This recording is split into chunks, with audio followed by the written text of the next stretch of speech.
Yo, what's up, mga ka-chisebox? Mga ka-chisebox, handa na kayo, samahan nyo ako, no? You ready? Let's do this. Let's go.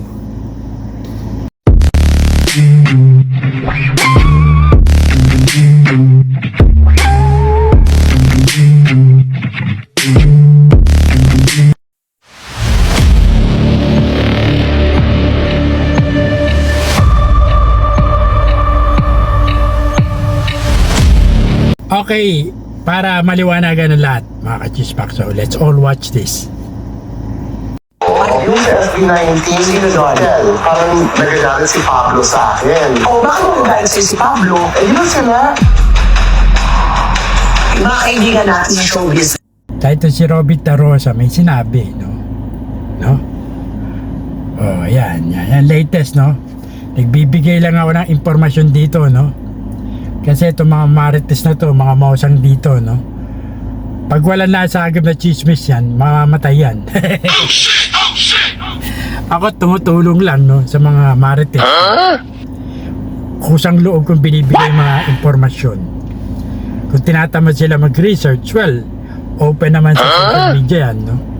I'm just give them the benefit of the, you know, the doubt. I just help them out. To have a news, no? A gossip, no?